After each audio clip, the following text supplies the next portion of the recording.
Quem está com o celular, levanta para mim. Você vai baixar um aplicativo, seja Android ou iPhone, né? iOS. Instituto Recri, ou Recri, você vai achar do mesmo jeito. Instituto Recri ou Recri. Do que se trata isso? O Espírito Santo me deu uma ideia para a gente começar a fazer um barulho que preste no Brasil, né? Tá todo mundo falando de avivamento para dentro, mas Jesus quer inaugurar um novo tempo de avivamento também para fora.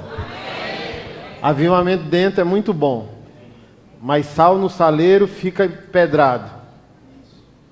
Sal tem que servir para fazer alguma coisa fora. Então o Espírito Santo diz: pare de ficar nervoso e chame o povo para fazer junto. Os primeiros a chamar quem lidera a igreja brasileira. Eu chamei cada um para resolver cada um problema social diferente. E agora eu estou chamando você, se você se importa. Então, duas coisas vão acontecer. Primeira ideia do Espírito Santo é o Paixão por Jesus, que é essa plataforma. Um tipo de turnê.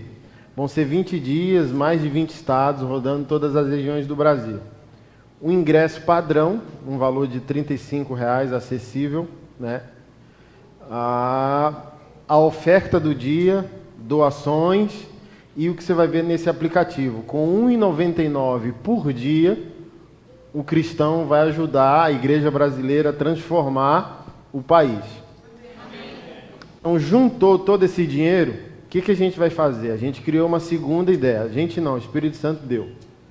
E a segunda ideia se chama Baleia Solidária, que é uma metáfora ali, né? Na Bíblia está um peixe grande. Vamos dizer que foi uma baleia que engoliu Jonas, ok? Vamos entrar em discussão com a espécie do peixe grande. Deixa essa discussão para depois. Então, ser engolido é entrar em crise, ser mentoreado, refletir, ver as coisas, ouvir o Espírito, mas depois o camarada foi cuspido. E ser cuspido é um destino profético. Entendeu e agora ele vai executar o que entendeu quando estava em crise dentro do peixe. Então, se você tiver uma ideia maluca, social, missionária, ou você quer abrir uma empresa que vai dar lucro para Jesus. Tipo, rapaz, eu tenho uma ideia. Se eu tivesse dinheiro, eu ganhava milhões. Se esses milhões for para Jesus, a gente se associa com você. Se não for, nem ligue para nós. Então, o que você vai fazer? Você vai baixar o aplicativo. No aplicativo, você vai poder já comprar o ingresso da turnê aqui em Recife, que vai ser na Igreja do Amor, dia 25 de julho. Então, não importa quem prega e quem canta. Está todo mundo no pacote. Importante é o propósito. Você não vai lá para ouvir um pregador e não vai lá para cantar uma música. Vai lá para se envolver com aquilo que Deus quer fazer no Brasil. Então, você já pode comprar antecipado seu ingresso aí, entrando, e você já pode fazer sua doação maluca de R$1,99, que dá ali 60 e poucos reais por mês. E aí a gente vai ganhar volume para fazer coisas acontecerem. No Baleia, que é o site que você vai acessar, baleiasolidaria.com.br. Lá tem um edital, porque tem advogado, contador, prestação de conta. Então a gente está mexendo com o dinheiro de Jesus. Então, depois de tudo isso, a gente vem a público com advogado, contador, para prestar contas do que aconteceu. Já temos 200 projetos cadastrados. Então, o projeto que se adequar àquilo que legalmente a gente espera de uma ideia. Então, eu tenho uma ideia, mas ela não é registrada. Não, então, até isso a gente vai fazer junto com você. Precisa de registro, precisa dar a César o que é de César. Precisa se submeter às autoridades. Então, mandou o projeto para nós, a gente avalia. Se a gente aprovar seu projeto, todo um corpo jurídico, advogado, contador vai ajudar você. Não vai, sua ideia custa 200 mil, a gente não vai botar 200 mil na sua mão, mas a gente libera paulatinamente 200 mil reais com organização, com zelo, prestação de contas. Então, se você for bagunçado, não vai dar certo, tem que ser organizado para vir junto com a gente. Então, através do Paixão por Jesus, a gente quer ajudar a igreja brasileira a entender uma nova fase, um avivamento integral. Porque, assim, tem movimentos no Brasil, tudo é bênção. Tudo que você fizer para Jesus é bênção. Mas tem um efeito colateral. Não sabemos o que fazer na segunda. às vezes vem para um ambiente profético como esse, dizer, foi uma glória, mas o que você vai fazer com essa glória amanhã de manhã? Então a gente quer cooperar com a igreja brasileira, dizendo, ó, vem com a gente, pega o domingo à noite, vamos fazer alguma coisa que preste na segunda-feira pela manhã. Porque no domingo à noite você recebe vinho. Se você não tem odre para guardar o vinho, você joga o vinho no chão, lida com as coisas de Deus de qualquer jeito. Então é isso que a gente vai fazer. Cada banda, são 50 bandas e preletores. Então um trem doido, que a gente está juntando gente de voluntário para fazer uma logística espetacular aí. Então cada um dos preletores e da banda tem um assunto. Por exemplo, Priscila Alcântara, o assunto depressão em adolescentes. Aí junto com ela a gente cria um aplicativo para a gente evitar suicídio entre adolescentes. Pregador Lu, o assunto é depressão, que ele publicou, né, que teve. Então, a gente está construindo 2 lugares para tratamento de missionários e pastores com depressão. Juliano Som, o projeto dele é Sertão. A Eva Luana, não sei se você viu, uma garota aqui da Bahia, foi violentada pelo padrasto desde que ela era criança, com 5 anos. Um montão de aborto. Então, uma história dolorosa que a menina teve, e aí está sorrindo, viva. Ela vai ser uma das preletoras aqui do Recife, dando esse spoiler para você. A gente vai discutir ali um painel sobre violência contra a mulher, se existe vida após o abuso, como se recuperar de uma violência como essa. E ela vai ser a madrinha, né? Padrinha. Que eu já comprei o terreno ali na região de Brasília, a gente vai construir, já temos o projeto, ele já funciona, mas funciona dentro da nossa igreja. Com a turnê a gente levanta o dinheiro, eu já comprei o terreno e a gente constrói um lugar para cuidar de mulheres que sofreram abuso, violência doméstica, precisa sair do raio de influência de um marido violento. Enquanto ele não se converte, ela foge para lá e a gente cuida dela e ora para que o camarada se converta. Então, muita coisa funcionando para a gente mostrar para a sociedade brasileira essa conversa fiada, né? Que igreja só pensa em dinheiro, pastor rouba, então a gente vai pegar ali milhões que a gente vai gerar com tudo isso e vai devolver ao país. Olha, a igreja brasileira está devolvendo dinheiro ao país por meio de projetos sociais e missionários que funcionam. Em nome de quem? Que político? Jesus. O rei dos reis. O político dos políticos. O nome sobre todo nome. Tá bom? Então, baixa o aplicativo, não precisa fazer agora enquanto se ouve a palavra. Tá bom? Mas no final eu relembro a você. Instituto Recri ou Recri. Baixa o aplicativo, se envolve, vem com a gente, que vai dar muito bom. Daqui a uns 40 anos, 50, você velhinho, dizendo para o seu neto que você participou desse... Eu creio que só haverá mais um avivamento. E Jesus volta. Eu não sei se você quer estar na história. Eu não gosto de contar história, irmão. Eu gosto de fazer a história. Então eu estou te dando a oportunidade hoje de fazer a história. Amém? Se você é empresário e está aqui e é maluco, conversa comigo que a gente precisa do seu dinheiro. Vamos lá? Você está pronto?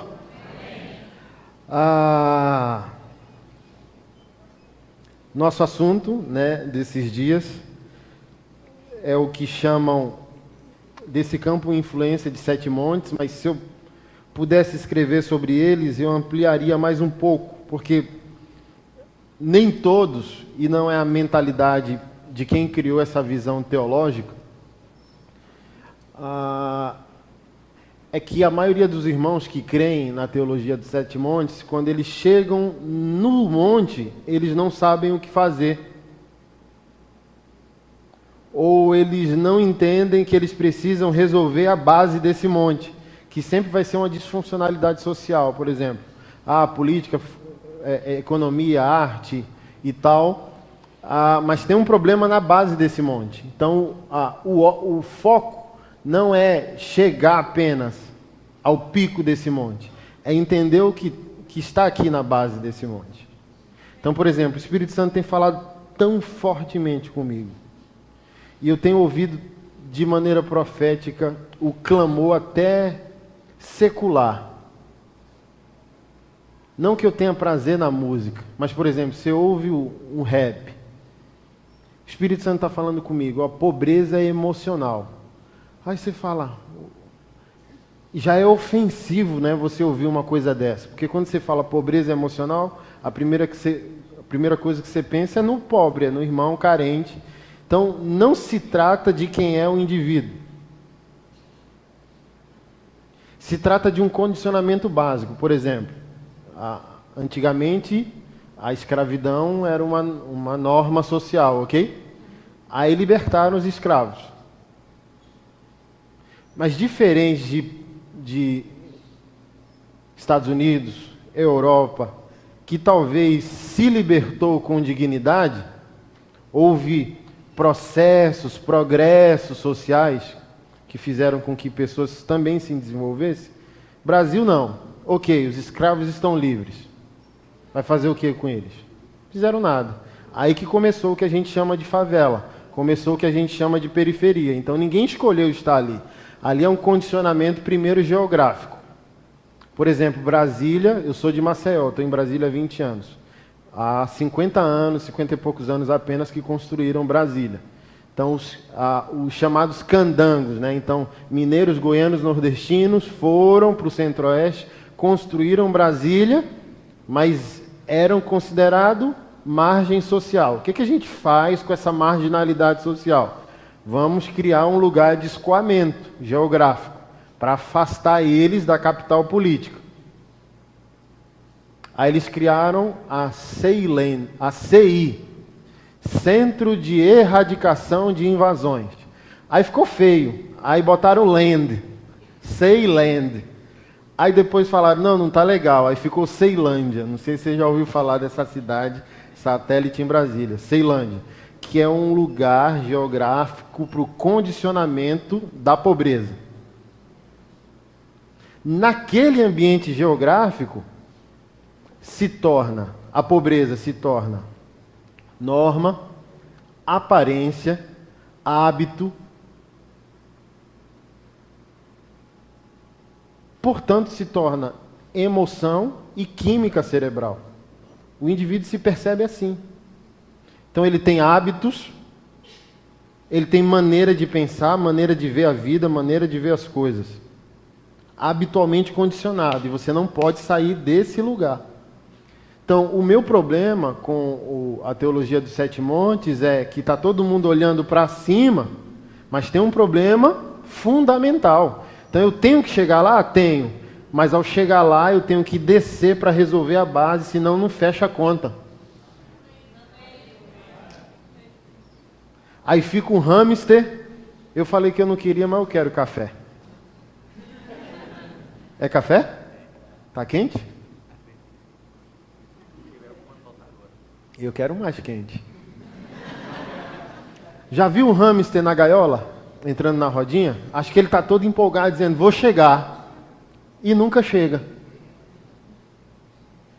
É por isso que, por exemplo, o Espírito Santo plantou ideias como essa. E aqui eu não quero menosprezar, nem ofender nada.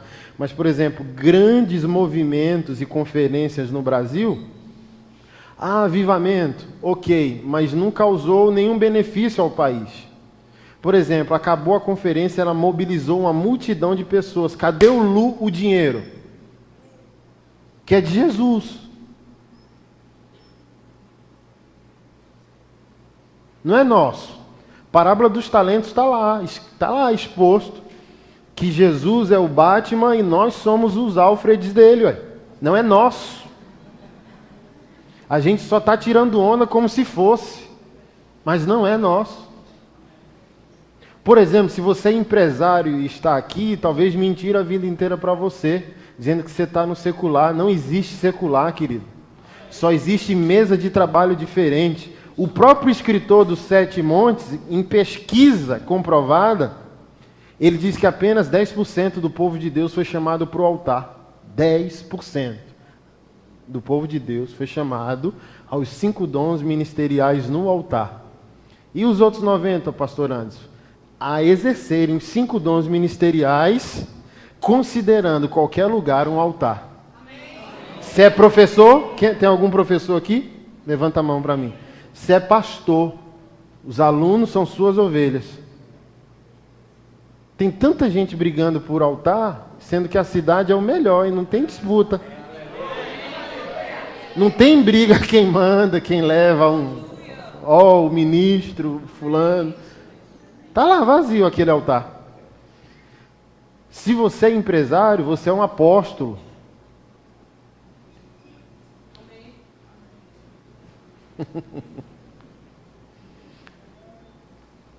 Porque você não entendeu isso, é que o reino não vai como deveria ir. Então, se o povo de Deus considerasse que tudo é sagrado, a gente nem precisaria chover no molhado. Então, todo mundo quer a fama do monte, mas ninguém quer resolver a base problemática daquele monte. Por exemplo, sexualidade. Então, eu trouxe um dos meus livros que é uma ferramenta para todo cristão. Ok? A igreja brasileira, quase na totalidade, sabe punir o pecado, mas não sabe fazer mais nada. Estou mentindo? Homossexualidade é pecado. Sim, ok. Mas vamos concordar que não existe involuntariamente uma acepção de pecados? Como se tivesse um mais pior que o outro? O irmão diz, pequei. O irmão comum da igreja, você diz, não, vem cá, vem mais para perto, vou cuidar de você. Aí vem o irmão da igreja dizendo, sou gay. Aí já dá um... Ou se não dá, fala, dá um sorriso assim amarelo, mas já bloqueia o irmão e se afasta dele.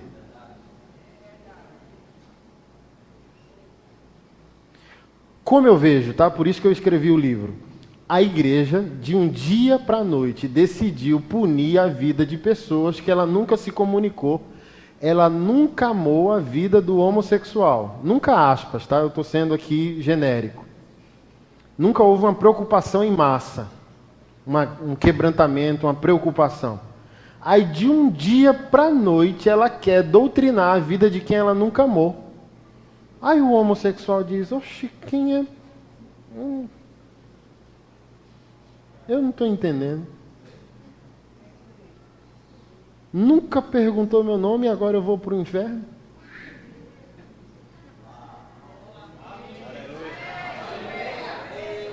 Você está entendendo o que eu estou dizendo, né?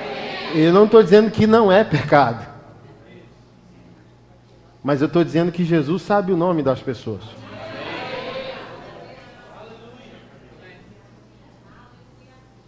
Porque ficou tão impessoal a nossa fé que a gente chama de almas, como se as pessoas não tivessem nome. Jesus quer as almas. Eu amo tua vida em Cristo. Sem Cristo odiaria aquela pessoa?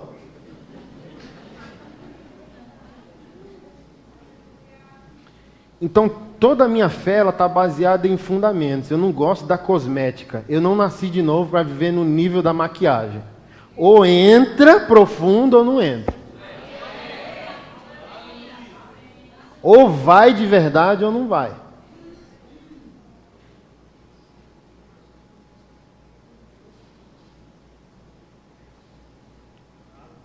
Mas se a gente recebesse essa palavra, 10% altar, 90% faz de qualquer lugar um altar, a gente zerava o mundo, irmão. A gente não precisaria da Lava Jato para falar de justiça. Porque 12 apóstolos trouxeram o evangelho a todas as nações. Tem 8.000 no Brasil. E a Lava Jato precisa ser levantada para falar de justiça. Ah, não pode ser político. Quem disse? Onde que está escrito? O político, nessa visão que eu estou falando, é o maior pastor da cidade. Se ele for ensinado, ele vai entender, rapaz, você não pode roubar, porque os seus cidadãos, seus eleitores, são suas ovelhas. São seus filhos na fé.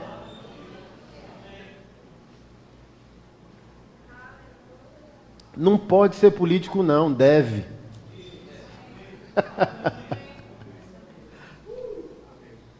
Na história, nenhum reformador teve problema com isso. Porque sabiam que era viver para a glória de Deus, não viviam de apenas congregar. Eles congregavam para abastecer a vida, para glorificar a Deus nos 6 dias fora da congregação.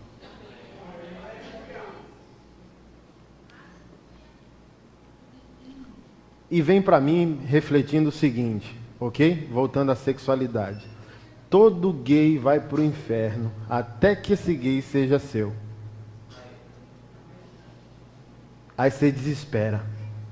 Aí você quer uma igreja acessível, um pastor disponível e uma ponte, uma conexão, uma possibilidade. E agora, meu Deus? Então é isso que eu estou fazendo aqui. Eu quero botar dentes no seu cérebro para você pensar. Domingo à noite é uma benção, mas o domingo à noite precisa gerar uma ideia para a segunda de manhã. O que fazer com aquilo que eu estou aprendendo?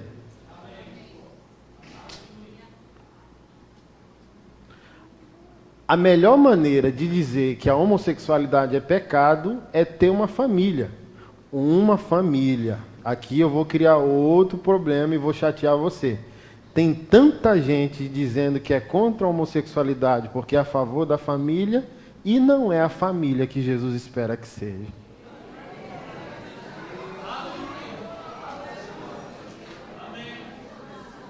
Aí não fecha a conta. Que é para você deixar o homossexual tão constrangido e isso chamar ele à conversão, convencendo ele, se eu viver no meu pecado, eu nunca vou ter o que essa pessoa tem. Eu nunca vou viver o que essa pessoa está vivendo. Aí o cara é grosseiro com a esposa, é crente, dá fé, e homossexualidade é pecado. Eu fico em crise, irmão. Não sei você, não fecha a conta. Que se eu sou homem de Deus, é para eu ser o mais firme, mas é para eu ser o mais gentil, o mais servo, o mais aleluiado, o mais disponível, o mais santo. Irmão, homossexual tem que andar com homem de Deus, irmão. Quanto mais homem, macho você for, mais você tem que estar rodeado de homossexual. Porque o problema base de quase todos eles é paternidade. Não viram um homem de perto. Então, ó, você é o bichão, como diz lá no Goiás, o machão. Prove que você é homem, fique rodeado de problema. Porque homem de Deus ama resolver problema. Não, rapaz, sou homem, que esse negócio de gay... Não, então você não é homem. Mês que vem, com a graça de Deus, a gente está pagando R$80 mil de cirurgia. Para ex-transexuais tirarem as próteses de mulher do corpo. Estamos trazendo um do Peru, nunca nem vi. Você nunca viu e você vai pagar uma cirurgia de 13 mil pro cara? Eu falei, rapaz, eu cheiro até o cangote dele, quanto mais pagar 13 mil de cirurgia. Estava no Nordeste passando fome, tudo que eu sou é graça, tudo que eu tenho é graça. Não tive pai, passei fome até os 18. Conversa é essa? Tudo a provisão que Deus dá a você é porque Deus também quer dar através de você. É por isso que você não está prosperando, porque tudo que você quer para você. Mas quando você entender, dizendo, Jesus, eu quero tudo que você tiver, que é para mim e para o próximo, aí já era. Aí Jesus levanta, porque vai dizer, ó, amadureceu, não é mais menino. Alugamos casa na praia, em Copacabana. Eles ficam chocados, pastor. Pastor, como que a gente vai fazer? Deu 8 mil só de passagem para os 4. Eles assim com medo. Oxe, qual é a conta? Passa a conta. Pastor, sua casa ficou 5 mil. Como que a gente vai fazer? Passa a conta. Pastor, a cirurgia dos 3, cada um ficou 13 mil. A minha ficou 50. que a dele é a mais complexa. Tem que tirar a bunda toda, o médico vai abrir ele. É como se fosse abrir o bumbum dele todo e raspar. Que foi industrial, né? E espalhou pelo corpo. Eu pago. Pago. Vai ficar 80 mil tudo. E daí? Porque quando eu for, eu só levo o que eu dei.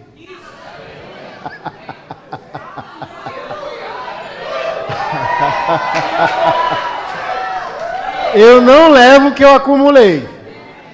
Ter poupança é uma bênção. Mas se Jesus volta hoje, você só leva o que você deu.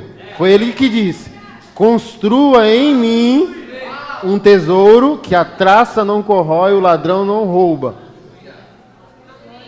Então eu quero voltar e Jesus dizer: rapaz, tua conta no Brasil era boa.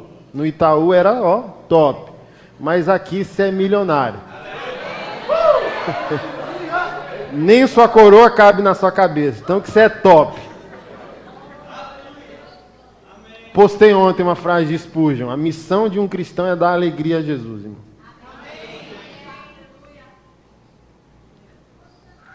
É por isso que a igreja evangélica brasileira, eu sou servo dessa igreja. Mas ela me faz chorar profundamente porque ela passou a amar a cosmética. Principalmente nós, pastores, nós amamos maquiagem. Mas a gente nasceu de novo para vivermos em essência e não em aparência.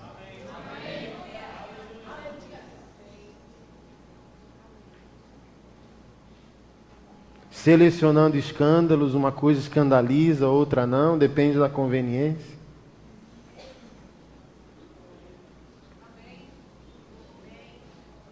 É de Deus, não é de Deus, até que me beneficie. Rapaz, nem era isso para eu pregar, né?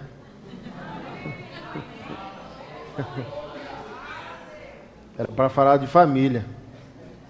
Mas acho que eu já comecei a falar, né? Deixa fluir. Deixa o pau torar, como diz por aí, né?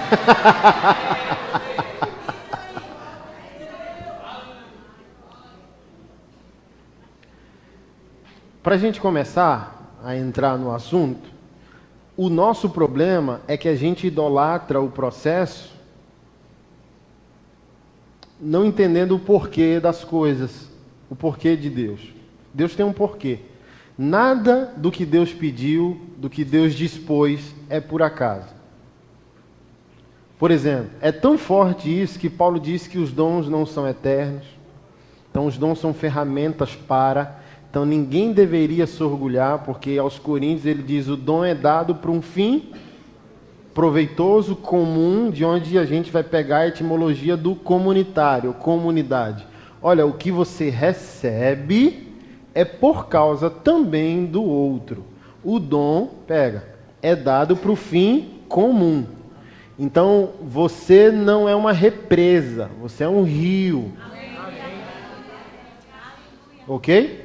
Então o objetivo da bênção não é te abençoar, é te fazer um abençoador. Amém. Então aqui que está o nosso problema. A gente recebe dons, dinheiro, estruturas. Deixa eu falar uma heresia do bem. Tem a do mal, as minhas tudo do bem. Você pode até não entender, mas se você cavar, você vai descobrir que é do bem. Nem a Bíblia é eterna, como o livro doutrinário.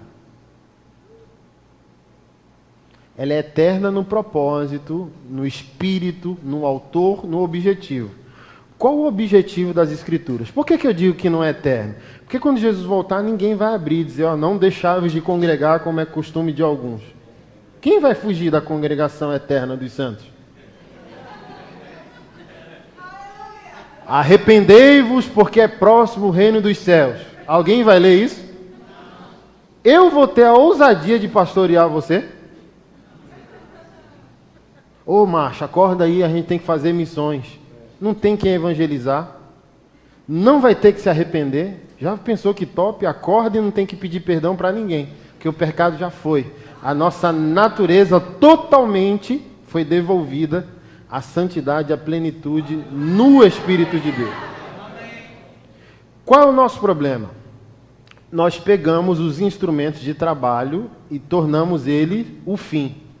A igreja é um meio, o dom é o meio, congregar é um meio, orar é um meio, adorar é um meio. Deixa eu ferir seu entendimento, pra você entender o que eu estou dizendo, para não parecer heresia. Mostre para mim Adão fazendo o que nós temos que fazer. Portanto, só fazemos porque Deus tem um motivo maior. E o motivo de Deus não é fazer, é entender porque está fazendo e receber o benefício do que se fez. Mostre para mim na Bíblia Adão fazendo uma oração, indo para a igreja, dando um dízimo, pedindo perdão, amando alguém, fazendo uma oferta. Você não vai ver. A primeira oferta, cronologicamente na Bíblia, foi dada pelos filhos de Adão depois do pecado. Então vamos entender, para eu poder entrar no assunto família, que tem total conexão com esse entendimento.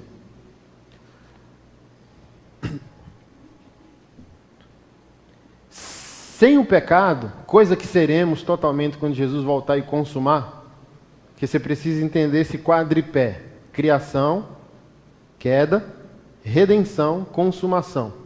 Então a gente está na redenção não consumada. É o já e ainda não. Já é, mas ainda não é. Porque justificados, santificados. Então, do momento da justificação até o retorno, nós estamos em santificação. É como um download. Uns vai 10, uns vai 20, vai até onde você quiser. Se você quiser ir a 100, vai. Mas você não consegue porque você se permite ser facilmente refém de orgulho. Olha como eu oro em línguas e interpreta. Aí perdeu. Aí o download falhou o download. Aí volta para o início da fila. Olha como eu fiquei rico. Aí, final da fila. Olha como eu sou ungidão, tenho uma revelação. Aí o próprio Senhor diz, manda uns 5 anjos, dizendo, reseta tudo que ele não entendeu nada. Bota ele de novo para o início da fila. Adão, sem o pecado, era aquilo que o apóstolo Paulo recomendou doutrinariamente. Quer beba, quer coma, faça tudo para a glória de Deus. Então Paulo doutrinariamente tenta levar a gente para um DNA que Adão tinha, que era, ele não precisava de cronograma nem de liturgia para ser o que Deus queria que ele fosse. Então Adão sem orar já orava. Adão sem adorar, adorava. Adão sem ofertar, ofertava. Era o DNA dele. Qualquer coisa que ele fizesse, porque o pecado não existia, Deus dizia, trem bom, sou. Lembra lá em Gênesis 1:30? E viu Deus que tudo que ele fez era muito bom. Então tudo que Adão era muito bom. Aí veio o pecado, e o pecado desconfigurou você. Aí vem o Evangelho. Aí vem as ferramentas de trabalho. É aqui que eu quero começar a falar de família. Aí tudo o que foi dado querendo resgatar você ao que você seria se Adão jamais tivesse cometido um pecado. Por que você ora? Porque olha só, gente, a gente acha, sem esse entendimento, que adorar a Deus é suprir uma necessidade que Ele tem. É aquele exemplo, não sei se você já me viu pregar, Jesus assim, Deus menos Deus. Não dorme, como diz o salmista, né? Não dormita, mas vamos dizer que dorme e acorda abatido. Sim, para baixo. Aí chega um anjo dizendo, o que foi, Altíssimo? Porque estás tão abatido? Aí o Eterno diz, o Anderson não dizimou hoje. A fulana não ofertou hoje. E o Francisco não cantou, lindo, lindo, lindo és. Glórias, glórias eu te dou. Aí à tarde a gente lembrou. Aí o Anderson, nossa cara, eu esqueci ontem, na segunda, né? Esqueci domingo de dar o dízimo, entrei lá na minha conta, fiz a transferência para a conta da igreja, aleluia, orei, consagrei. Aí a Francisca lembrou de perdoar, o Romualdo lembrou de amar, e o menino lembrou de cantar, lindo, lindo, lindo és. Aí à tarde Deus estava mais corado. Aí o mesmo anjo perguntou, o que aconteceu, Eterno? Mudou, está mais robusto, mais... Não é uma tolice pensar dessa maneira?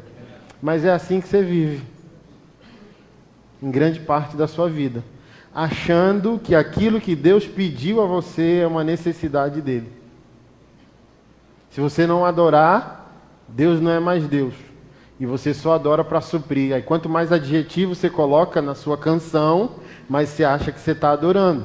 Mas deixa eu ajudar você. Adoração não é ação, é reação. Então eu não preciso falar nada para Deus. Eu só olho para Ele e reconheço que Ele é. É por isso que nós cantamos a palavra. É por isso que a gente é chato com o que a gente canta. Porque a gente não está cantando para suprir uma carência. Ai meu Deus, eles me chamaram de lindo. Agora me chamaram... Não, eu olho e reajo. Santo, eterno, perfeito, bom. Eu não congrego para Ele, eu não dizimo para Ele, eu não oferto para Ele, eu não perdoo para Ele, eu não amo para Ele. Segunda heresia do bem da noite. Você pecou, Deus não é menos Deus. Você santificou, Deus não é mais Deus. Só você ganha ou perde. Vive em pecado, perca a sua salvação ou o seu reinado na terra. É filho de rei vivendo como mendigo. É só graça, irmão. Deus não precisa de nada que pediu para você. Desde Abraão, me dê seu filho. O que Deus quer com o corpo de um menino morto? Isso é uma violência tremenda. Mas está lá.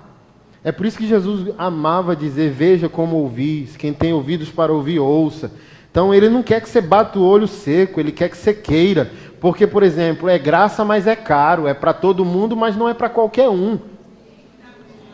É disponível, porém é codificado. O salmista diz que a sabedoria, a revelação do Senhor são para aqueles que o temem. Então está lá, mas não está lá. Depende da atitude do seu homem interior. Depende do seu coração. Abraão, me dê seu filho. Eu não, irmão, igual eu falei, eu não gosto nem de ser chamado de evangélico, é muito previsível. Eu quero entrar no negócio, irmão. Que infelizmente, socialmente, a previsibilidade de ser evangélico é não bebe, não fuma, não vai para balada, pede perdão na semana da ceia. Aí eu falei, é sério que Deus morreu na cruz para eu ter uma vida previsível dessa? Igreja, casa, ceia. Não, irmão. Ou eu acordo e demônio tem que recalcular a rota dele, irmão. Ou não vale a pena ser crente, não.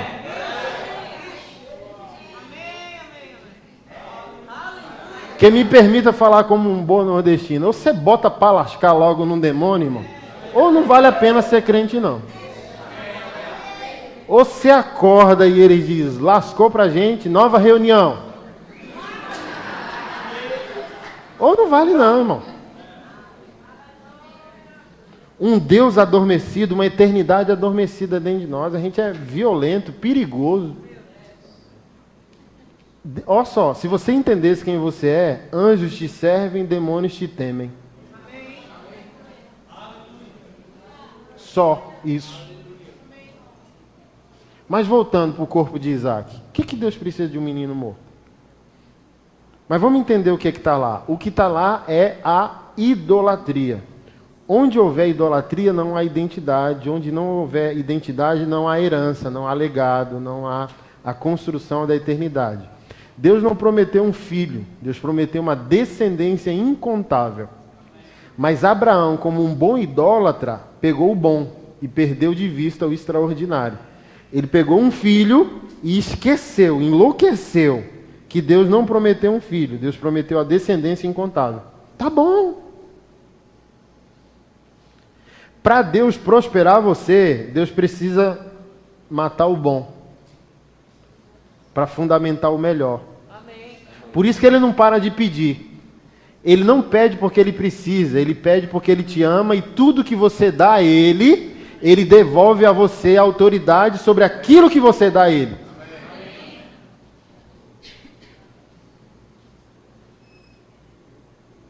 Ei, não mate o menino.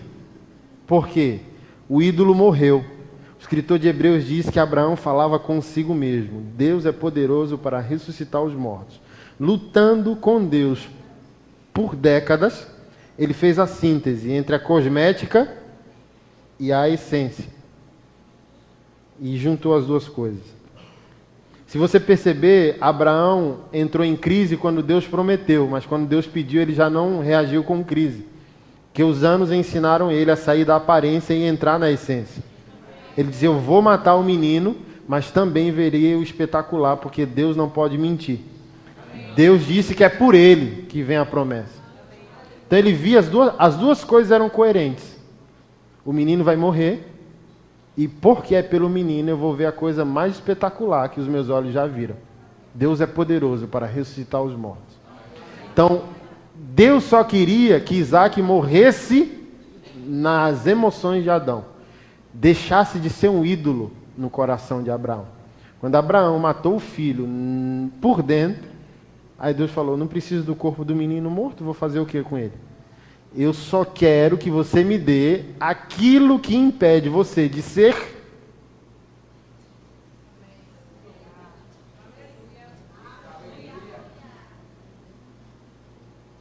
Aí um belo dia o Senhor, se não está fazendo isso agora, dizendo, foi bom, não foi matar seu filho dentro de você? Porque o apóstolo Paulo diz que pela fé, todos os crentes do Antigo e do Novo Testamento são filhos de Abraão, pela fé.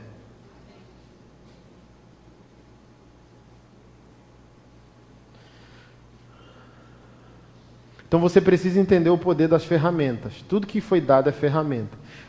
Você não pode, irmão, orar 1 hora por dia e ser a mesma pessoa. Porque você ora não para suprir Deus. Você ora para Deus devolver. Olha só, vamos lá. Todo mundo crê que Paulo é verdadeiro. Sim? Alguém aqui crê que o apóstolo é mentiroso? Não? Ok? Todo mundo crê que ele disse a verdade quando diz: todos pecaram e destituídos estão da glória de Deus. Você crê nisso? Crê? Também está lá no texto. Destituir, se você for no Aurélio, dicionário, é impedir o usufruto. Impedir que uma pessoa use o que é seu. Então, o que está lá, e a maioria de nós não percebeu, para eu poder perder, para eu poder ser destituído, primeiro eu tenho que conceber a ideia que eu estava instituído. Baseado nisso, a glória de Deus era minha.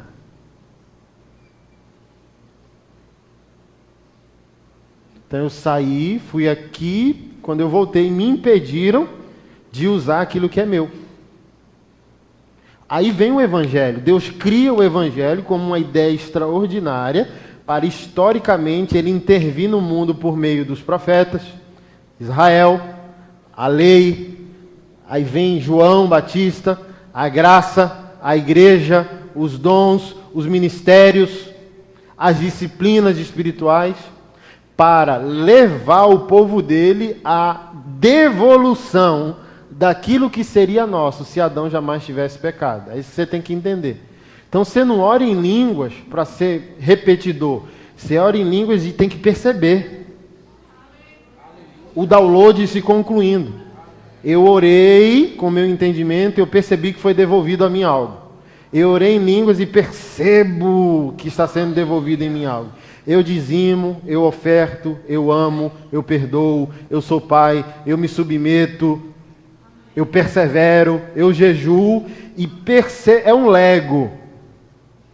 Aí você percebe o Lego montando, o quebra-cabeça fechando, até que seja dia perfeito, obra concluída. Teleios ou pleroma lá no Efésios 4, 11. Apóstolos, profetas, evangelistas, pastores e mestres, até que cheguemos à unidade da fé e à plenitude, que é a palavra pleroma, que é chegar à conclusão de algo. Chegar a um nível de perfeição e não ter mais a necessidade de coisa alguma. Olha onde a gente pode chegar. Os dons e os ministérios existem para o Senhor fazer um download em você. Terceira heresia do bem hoje, para eu poder começar a falar de família. Jesus não é o melhor de Deus. Aqui também atrasa muita gente como movimento apostólico. A gente acha que o melhor a nós foi dado na cruz. Mas o melhor foi dado na criação. Por isso que está escrito que o Cordeiro foi morto antes da fundação do mundo. Então, onde foi dado o melhor de Deus ser? Gênesis 1:26, gente. O Cordeiro já foi dado a você quando você foi criado à imagem de Deus. O melhor que é Jesus só foi dado para resgatar o melhor que já habitava em você. Deus morreu na cruz para ressuscitar o Deus que habitava em você. Por isso que o apóstolo Paulo diz, Cristo em vós é a esperança da glória. Jesus foi para a cruz para resgatar a imagem perfeita que você tinha quando foi criado. É por isso que o Senhor abandona 99 para ir atrás de um. É como se ele tivesse a foto Polaroid, sabe aquelas que saem na hora? Façamos o Anderson a nossa imagem conforme a nossa semelhança. E clac, tirou a foto, guardou. E o Anderson, por causa do pecado, monstrificou. Fez coisas terríveis. E ele não para de vir atrás. E perguntando, ei, mesmo fazendo o que você está fazendo, eu sei quem você é. E no dia que você cansar, pergunte para mim quem você é. Então, por que a gente acha que Jesus é o melhor de Deus? É por isso que sem a palavra revelada, a gente sempre se pensa como o pior. Como se a gente fosse feito num pecado, num inferno. Olha a lógica. As músicas que a gente cantava, né? Não há nenhum bem em mim. Irmão, há um bem em você, mesmo que anulado, que é o próprio Deus. É por isso que ele morreu na cruz. É um valor pelo outro valor.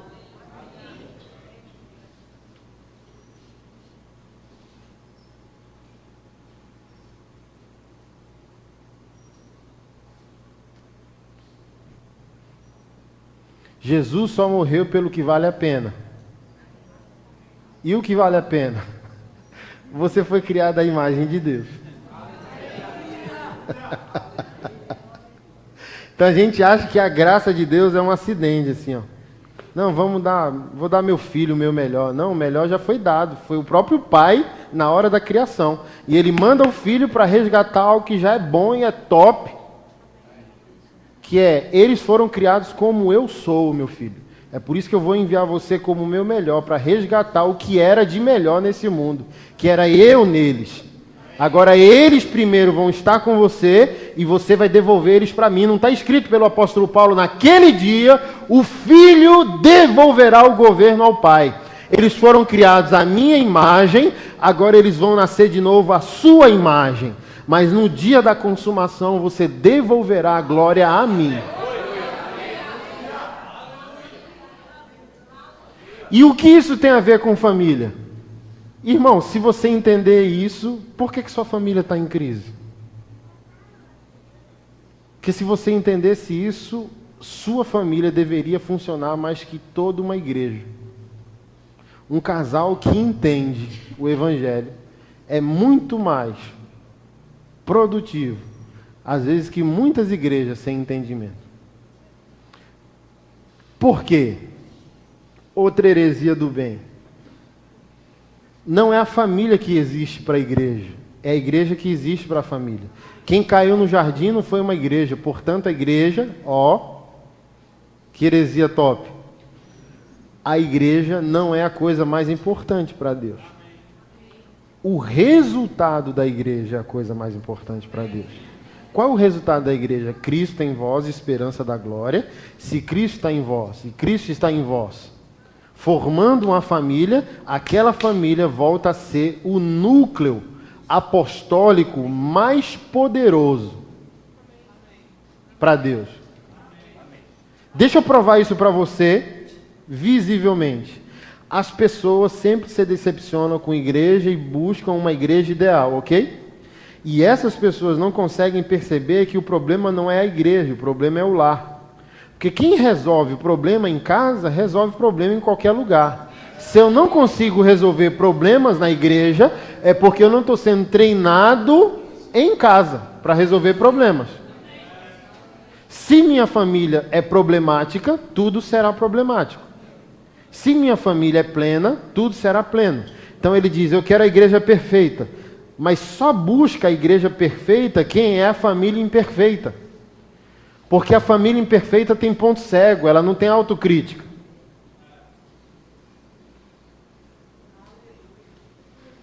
Aí ela quer ir para a sociedade, querendo que a sociedade dê a ela algo que ela não está dando para si mesma. Então, a esposa vem para a igreja tendo uma carência não assumida de um homem. E ela coloca na conta da igreja aquilo que o marido não dá para ela. E rapidamente ela arruma problema dentro da igreja. Porque ela não está carente de irmãos, de pastor, de gabinete. Ela está carente de homem, de marido. Mas ninguém vê isso. Então, rapidamente ela diz, por que pintou de preto aquilo ali? Mas o problema dela não é o preto. O problema dela é que ela é mal amada. Porque quem vai bem, quer bem. Porque se ela vai bem, amada, querida, cuidada, suprida em todas as áreas, ela chega e diz, não gostei do preto, mas é só uma cor. Então, como é que tá as coisas? Mas se ela foca e gera um problema que não é problema, chuta onde está o problema. É por isso que tem gente socada dentro da igreja, de domingo em domingo, porque não suporta a família. E a fé é uma fuga da realidade.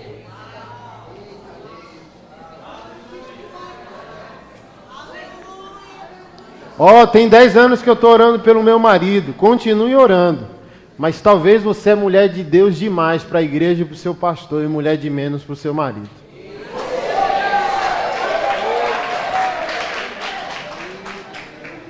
E vice-versa.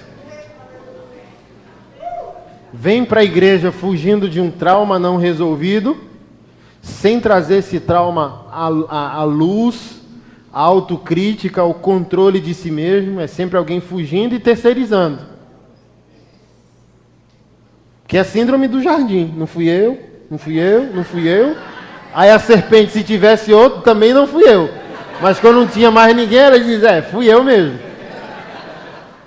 Então eu tenho essa visão.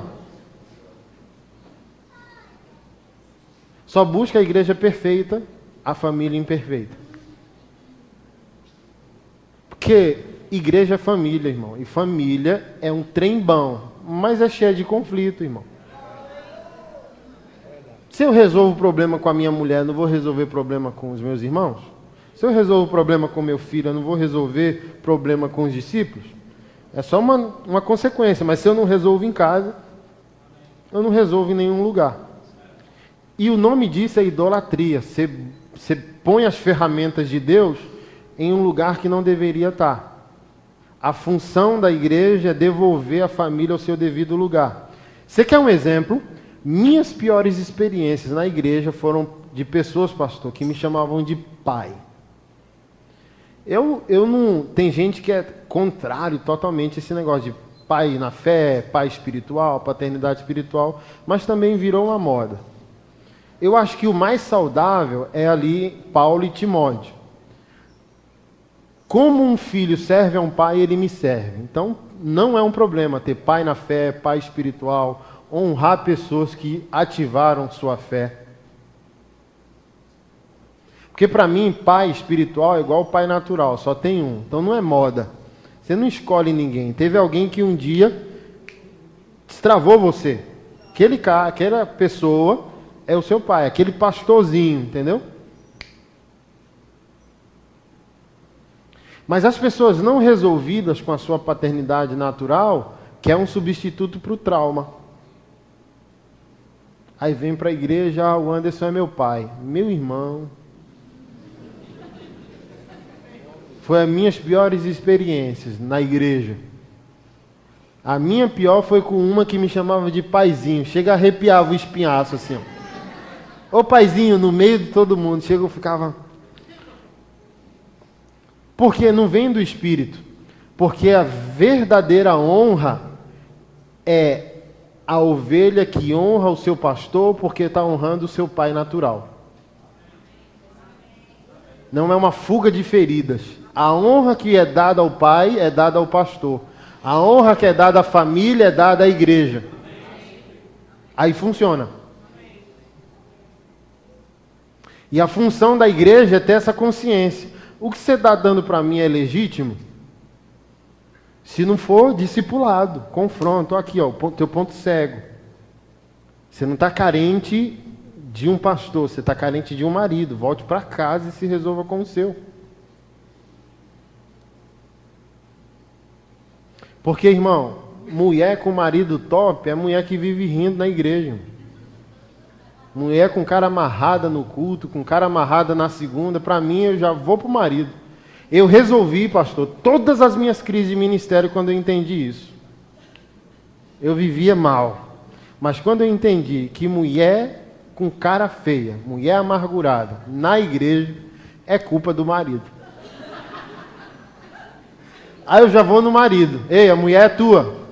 Resolve que ela está dando problema na igreja. Ame, passeie, vá para o cinema, leve para jantar. Porque uma mulher tem subjetividades, assim. Ela diz, sai daqui! Mas dentro está dizendo, fica aqui. Fica aqui! Aí dentro está dizendo, saia daqui. A gente, além de ser marido, tem que ser mágico.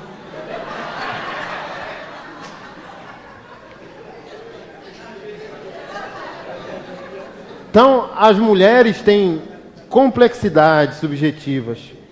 Quando o marido não cuida dela, ela vira uma bomba relógio social.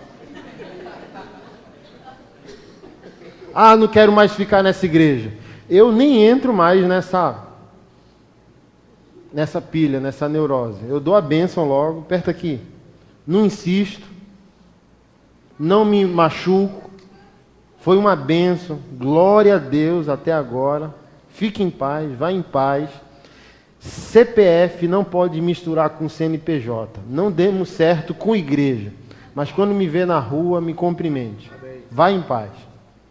O caráter de um pastor não é revelado em como ele recebe ovelhas, mas quando ele se despede delas. Quando eu vejo que não é comigo, eu me faço de maluco. Eu tinha um casal de irmão, se eu não estou ligando para os contadores, imagina para a ovelha. Os contadores, o casal, marido e mulher, antes do culto, tem nem pudor se vai atrapalhar a unção, se o pregador vai conseguir pregar bem. Pastor, queremos conversar. Não pode ser depois do culto, não? Não, tem que ser antes. Vamos sair da igreja, já escolhemos uma igreja presbiteriana para ir. Queremos... Aí me falaram em 40 segundos, em 30 eu orei. Amém. Levantei, dei as mãos. Pai, obrigado por esses 4 anos, serviço deles, uma bênção. Uma bênção para a igreja, vai ser uma bênção para a presbiteriana. Beijo, tchau. Fui pregar. No outro dia de manhã, o marido me manda um zap. Estamos chateados. Aí eu respondi o zap, por que, vaso? Porque o Senhor não brigou por nós.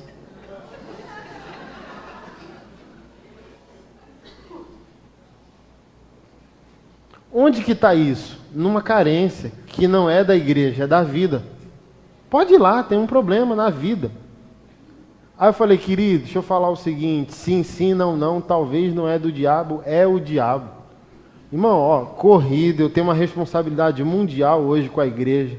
Sou homem, heterossexual, marido de uma só mulher, 3 filhos, me poupe, irmão.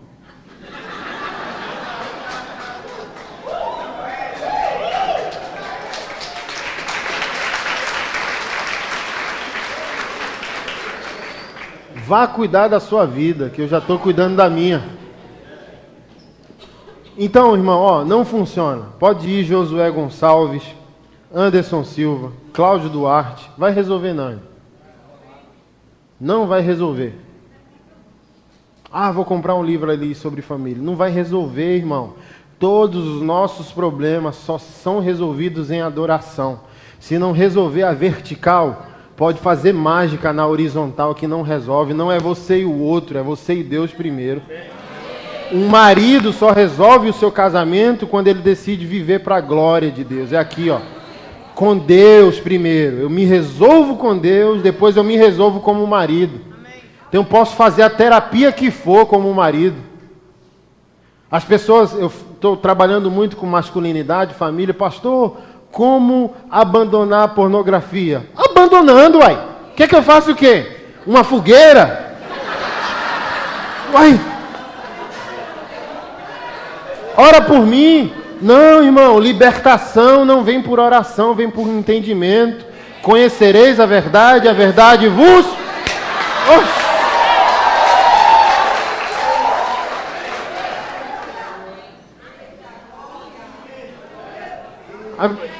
O povo de Deus quer autoajuda e não quer mais ajuda do alto, irmão. Quer terapia.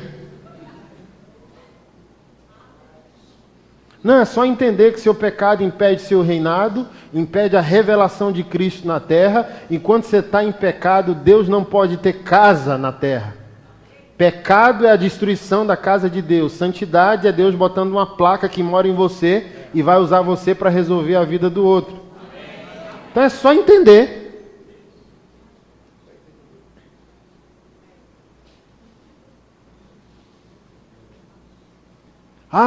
Estou 10 anos orando pelo meu marido.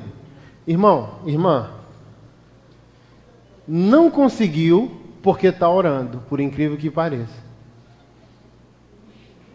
Quando parar de orar, o marido transforma. Quer prova bíblica? 1 Pedro, irmão. Está lá. Está na palavra. Mulheres, se o marido não responde à fé, que ele seja salvo sem palavra alguma. Irmão, eu fui treinado por Jojó. Sabe Jojó? Conhece Jojó? Pastor Zozelito em Brasília. Ali irmão, não tem conversa.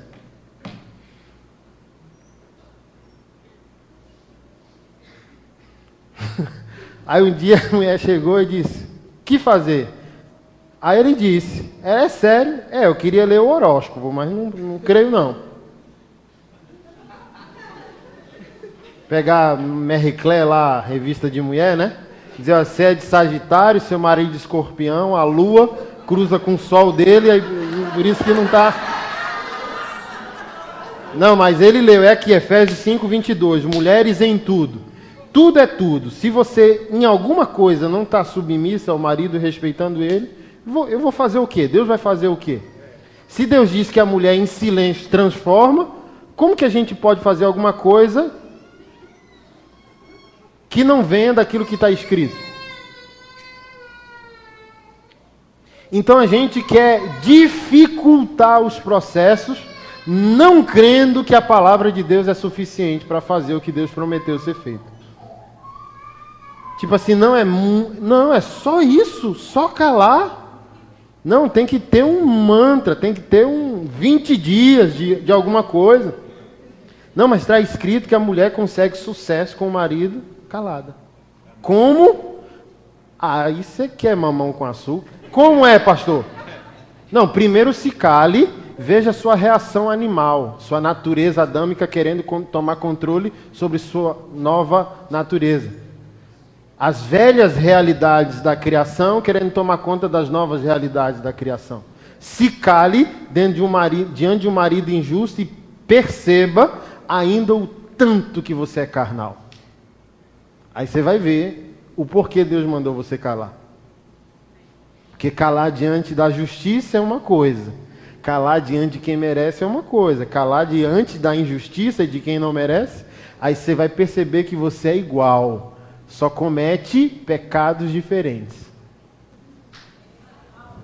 Que a mulher dá essa pose, né? Eu bato muito nos homens na internet. Hoje é dia de bater nas mulheres. Que as mulheres dizem, ai meu Deus, ele não presta. Ai meu Deus, ele é machista. Ai meu Deus, ele não sei o quê. E você não reconhece que você até aceita que ele é o cabeça.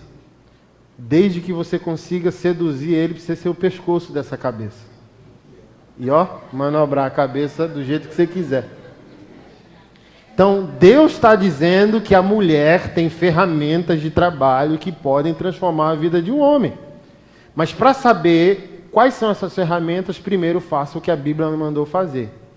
Se silencie, e talvez não seja para esse homem, que talvez você diz, mas ele não merece. Então se cale para Deus, no mínimo, se cale em adoração e deixe Deus comprar a briga. Primeiro, se silencie, no bom sentido. E isso eu não estou dizendo para você ser vítima das violências que ele comete, ok? Uma coisa não tem nada a ver com a outra. Então eu não estou falando do silêncio para a agressão. O silêncio que coloca a sua vida em risco. Eu estou falando, ó, seu marido só não funciona. Mas ele não é o diabo, ok? Se ele é o diabo, outras soluções. Denuncia, busca ajuda, busca intervenção. Mas vamos dizer que seu marido e uma planta têm a mesma função na sua casa. Eu estou falando para esse tipo de homem. Meu Deus, esse camarada nunca acorda. Meu Deus, esse camarada nunca vai. Meu Deus, esse camarada... Meu Deus! Ok? Faça essas duas coisas. Submissão em tudo, silêncio. Mas não é o silêncio. É o silêncio, ó. Porque a mulher se justifica assim, não, mas eu faço tudo. Não, mas Deus não mandou você fazer tudo. E de que adianta fazer a coisa certa com o sentimento do diabo? Não tem unção, perdeu a unção. Então só, aí você me ouvindo dizendo, tá bem, tá bom. Ó, as bichinhas retadas. Tá bom, vou me calar. Já perdeu, irmã. Entendeu? Então, perdeu Deus, está sozinha, perdeu a unção.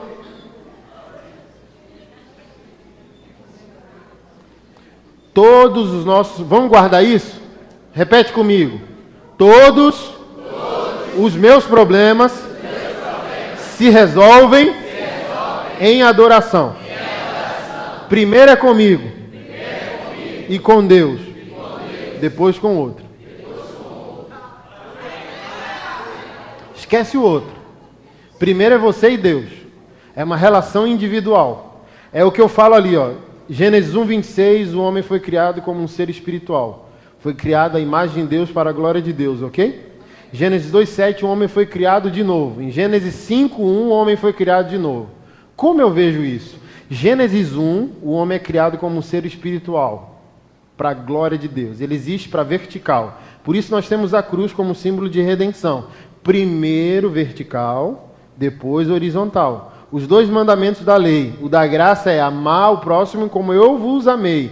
E o da lei é amará a Deus sobre todas as coisas, vertical, e ao próximo como a ti mesmo, horizontal. Primeiro eu me resolvo sozinho. Depois eu me resolvo em coletividade.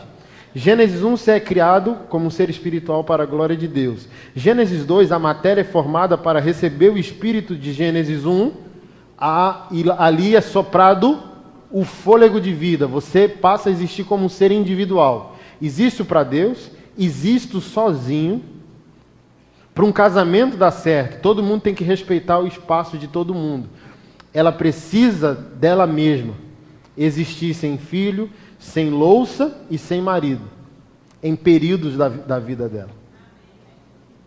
E assim como o marido precisa dos amigos, do futebol, do dia dele. Criados para Deus, todo mundo tem que adorar, ok? Criados para si mesmo, todo mundo é ser pessoal antes de qualquer coisa. Gênesis 5, se você ler, o homem é criado como um ser comunitário, social, sociológico. Para entender a redenção da família, você tem que entender essas três realidades. Existo para Deus, existo sozinho e assim existirei melhor para alguém. Os homens que são os mais resistentes, eu sempre peço para fazer o dever de casa. Que dever de casa é esse? E aqui eu sou nordestino. O pau quebra aqui. Mulher minha não sai sozinha. Mulher minha não sei o quê. Aqui, para a maioria de nós, mulher ainda é propriedade doméstica do homem. Machismo aqui é mato. A gente come com hambúrguer. Então a mulher não é sua. Para começar. Privilégio foi dado para você construir a vida ao lado dela, mas ela tem dono. O dono dela é quem criou ela.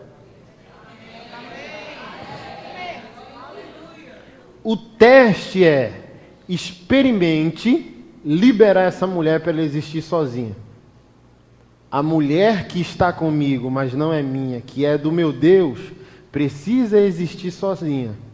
Dê a ela, com muito dinheiro, no mínimo um dia por semana, para ela existir sem você. Ainda não dá glória não, tá? Espera, ouve primeiro. Para ela existir sem você, sem os filhos e sem nenhuma responsabilidade doméstica. E perceba como essa mulher volta para a vida com o outro. Os caras sempre se escandalizam. Meu Deus, pastor, não sabia que era tão poderoso.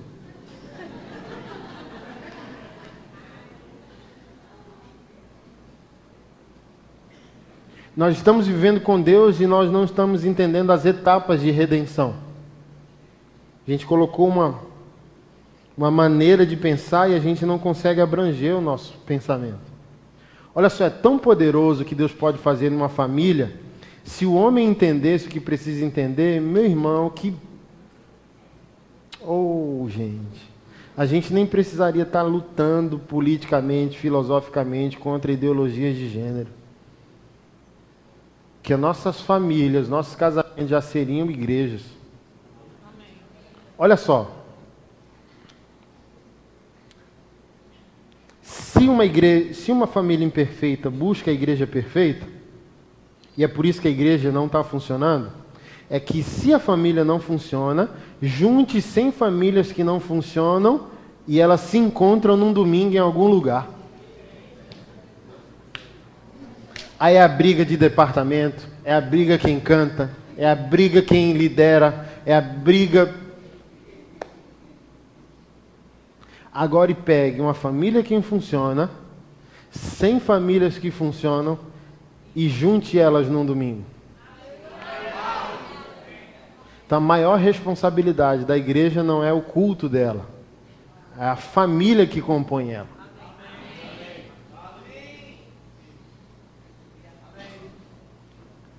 Deixa eu perguntar algo perigoso a você. Se nossa igreja fosse proibida de existir no âmbito social, viesse uma perseguição como a China, responda para você, tá? Sua família é uma igreja?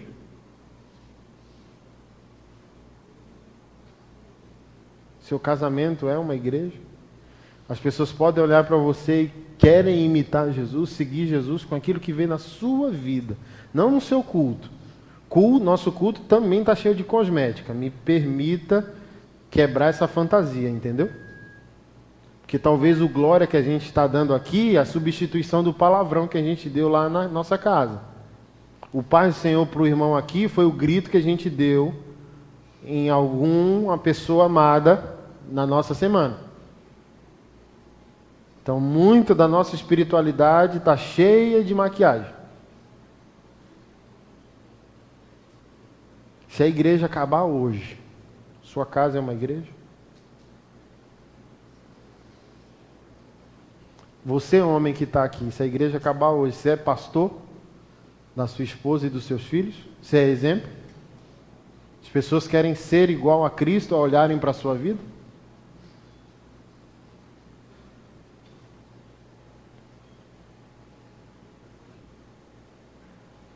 Porque como a gente está dando a importância para a igreja, sem entender que a igreja está devolvendo glória à família, o sagrado é responsabilidade do homem sagrado.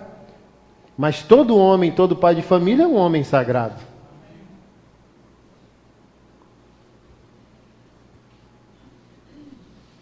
Se todo homem entender que seus filhos são suas ovelhas,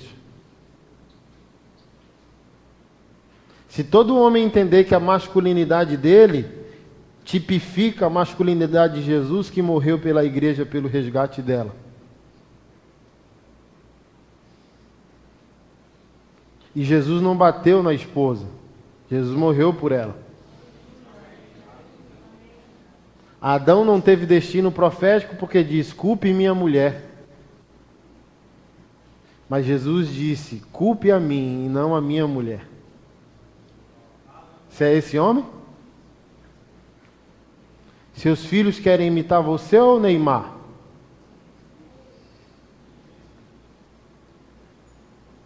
E está tão complexo hoje que querem imitar o Pablo Vittar. E aí?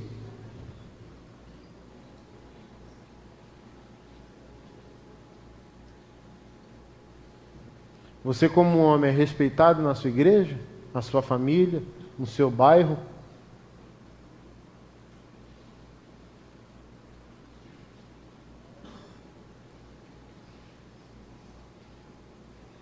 Minha esposa diz que uma das coisas, pastor, que ela acha mais linda na igreja são os homens cantando.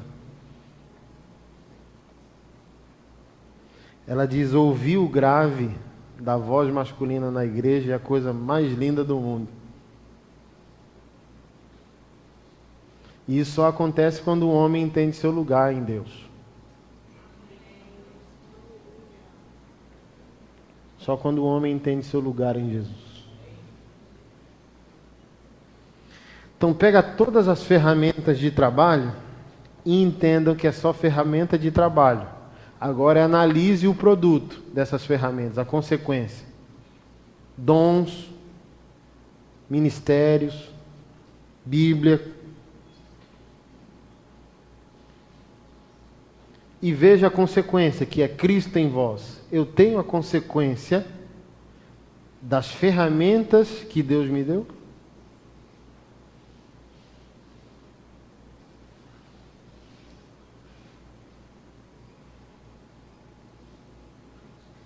Um marido que não consegue amar sua esposa de maneira radical não está sofrendo as consequências adequadas dessas ferramentas de trabalho.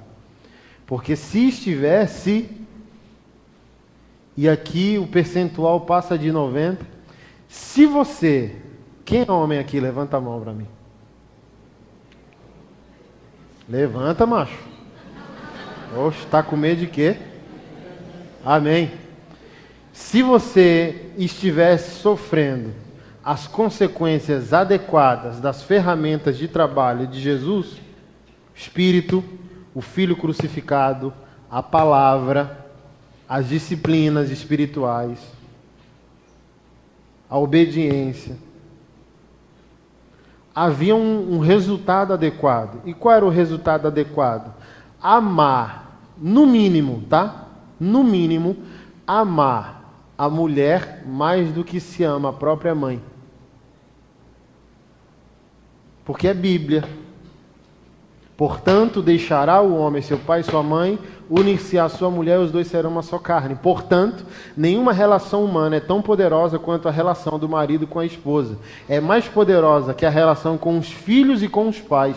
Porque nenhuma outra relação, ninguém se une ao ponto de ser uma só pessoa. Eu não sou com os meus filhos e eu não sou com a minha mãe, nem com meu pai. Eu só sou com a minha esposa. Então, se o Evangelho tem feito efeito, o efeito mais adequado é eu ter uma plena consciência de dizer: entre minha esposa e minha mãe, minha esposa sempre. Sorrindo assim, ó. E minha mãe em crise, dizendo: eu te gerei. Mas o manual diz isso, mãe. Te amo, te respeito, glória, mas foi Deus, não posso fazer nada. Se alguém tem uma reclamação, liga no saque aí, ó. Que o manual veio assim. Quando você vai para o médico, você duvida do diagnóstico? Se ele passar a receita, você comprar um remédio, superdosagem, dá ataque no coração, você duvida? Mas o profeta abre a Bíblia e você diz, e você, mamãe, está dizendo: não concordo não. Ninguém é relativo quando o assunto é o médico. Todo mundo é relativo quando o assunto é a Bíblia.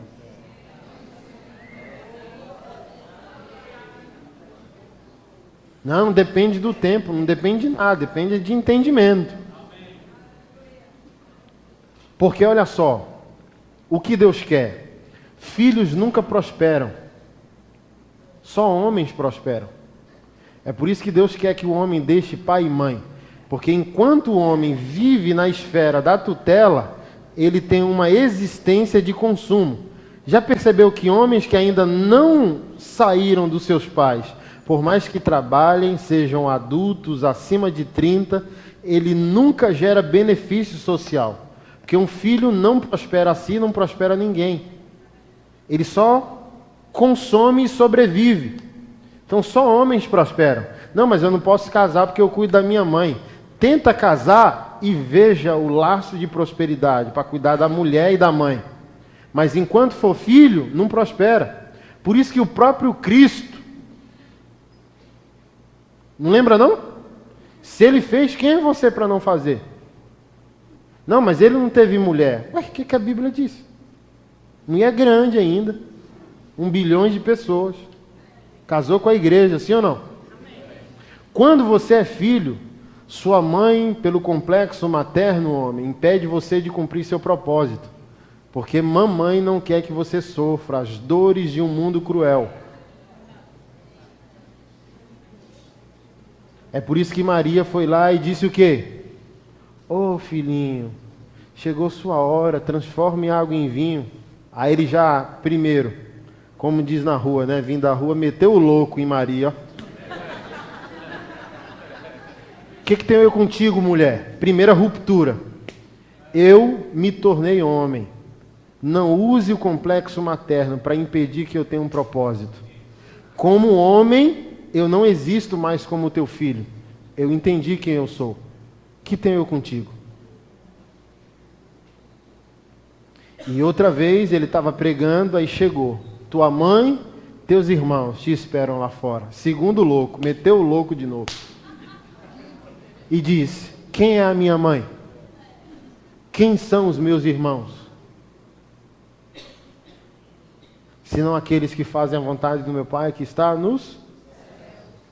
Ou seja, prosperou. Só homens prosperam. Filhos aceitam. Diz, Quando o indivíduo, como homem, aceita viver unicamente como filho, ele nunca consegue romper. Ele nunca consegue se sacrificar. Ele nunca consegue ter uma missão. É por isso que os profetas estão morrendo. Porque hoje existem muitos filhos, mas poucos homens. E Deus não envia filhos. Deus envia... Olha só, o Robert, que é esse que a gente está pagando 50 mil reais para tirar o bumbum dele. 5 anos em pureza, santidade. Aí vem o cara da igreja e diz, ore por mim, porque eu não consigo abandonar a pornografia. Eu fico mal. Sabe por quê? Porque um homem que não tem mais o órgão sexual masculino está em santidade há anos. E você diz que você não consegue abandonar a pornografia. E o mundo está tão em crise que esse homem sem órgão sexual é extremamente assediado na igreja pelas irmãs. Teve uma que ligou. Racatarabalá! Yeah! E aí ele, que é, irmã? Eis que o Senhor te diz que tu é o vaso da minha vida, escolhido, tu é o meu marido, tu é o meu varão. E ele, hilário, né, diz, mas o Deus que te diz que eu sou o teu varão, falou que eu não sou varão? Falou que eu não tenho trem?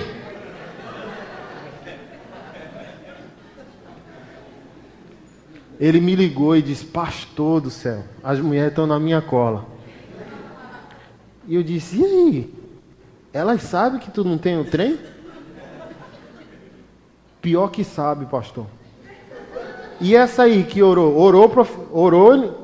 ligou orando em línguas. Imagina, Alô, racatarabalá! Você toma um susto, né? Olha o que a irmã disse. E quem disse que eu preciso do trem?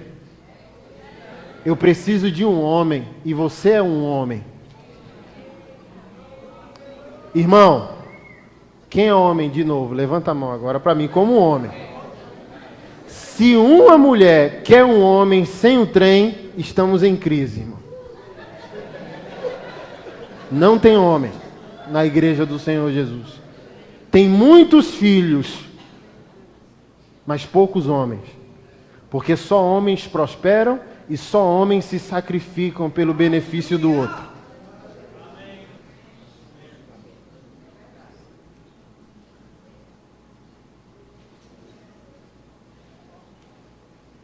Não consegue nem defender a esposa dos ardis emocionais da mãe.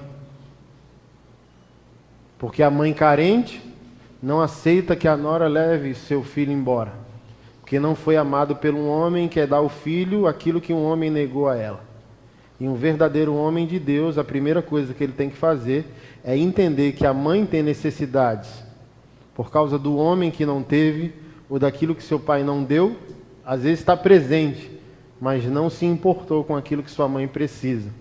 E sua mãe quer dar para o homem mais perto dela aquilo que o seu pai negou dela. Você. E a sua primeira e maior responsabilidade, se você quer entender o que é uma família cristã plena, é defender com muito respeito sua esposa da sua mãe. Porque a sua mãe nem sabe que está ferindo e nem sabe que está ferida.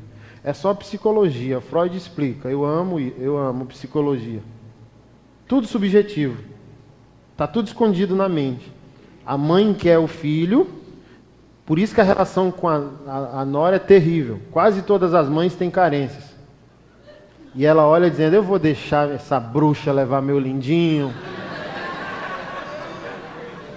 Se é difícil ela tendo marido, imagina ela não tendo marido.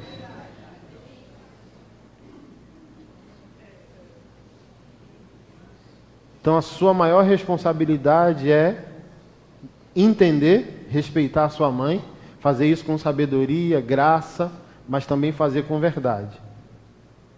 E responder a ela em graça, não sou seu marido, não posso devolver a você o que a vida te negou. E por gentileza, não se aproxime de minha esposa. Por isso que mandou deixar. Quanto mais longe, melhor. Só de vez em quando. Ô, mamãe! É sério, irmão? É manual. Se está lá 220, não ponha 110 não, irmão. Deixará o homem pai e mãe. Então, quanto mais distante e presencialmente, intencionalmente perto, mais saudável. Mas, por exemplo, bote uma família dentro da outra e você vai ver o trem que vira. Vá todo final de semana, um para a casa do outro para ver. Porque dê pelo menos o desejo da saudade. Um mês, 15 dias sem se ver, aí a sogra, ô minha nora. Mas imagina se ela vai amar a nora todo dia vendo a cara da mulher que ela acha que roubou o homem dela. Ô meu filho, 30 dias, aí fica bom. Eu ajudei você em alguma coisa? Então pegue o que você aprendeu quarta à noite e faça alguma coisa que preste amanhã, quinta de manhã. Crie o que eu chamo de avivamento social. Avivamento espiritual na igreja, avivamento social fora da igreja. Ah, mas eu não sou casado, pastor Anderson, mas eu aprendi a ser homem com Joselito solteiro mesmo, ouvindo dizendo, ô glória, ô glória, ô glória. E fui montando o meu estoque. Então você não vira homem depois que você casa. Você pode ser homem, não depende de ter uma mulher. É uma decisão que antecede ter uma mulher. E você pode ser eunuco, pode até não casar. E ser homem. Ser homem não necessariamente depende de ter uma mulher, depende de ter um propósito de vida. Mas só não case se você for eunuco, celibato. Mas seu objetivo final como um cristão é constituir uma família para a glória de Jesus. Amém? Vamos orar? Fica de pé. Aleluia. Pai, louvado seja o teu nome. Fiel é a tua palavra, digna de aceitação é a tua palavra. Nos prostramos diante dela, pedimos que o Espírito da tua palavra tome conta da nossa consciência, das nossas emoções, da nossa vida, do nosso cotidiano, da nossa família. Toca-nos profundamente e nos conduz para a plenitude da tua vontade. A tua vontade não só coletiva, mas tua vontade específica para a vida de cada um de nós. Eu libero sobre a vida dos meus irmãos, sobre a minha própria vida, aquilo que está no teu coração, planejado desde a eternidade. Que não haja dúvida quando o Senhor falar conosco e nos conduzir para aquilo que é agradável diante da tua vontade e diante da tua presença. Louvado e engrandecido seja o teu nome e está diante da tua presença todos esses dias, Senhor. Que seja bênção. Que o teu povo receba chaves e ferramentas poderosas para continuarem vivendo em triunfo, para a glória e para a honra do Senhor Jesus. Nós oramos. Amém. Não esqueça de baixar o aplicativo. Instituto Recri. Baixa lá, interage. Em julho a gente está de volta aí para ser bênção na tua vida. Deus te abençoe. Obrigado.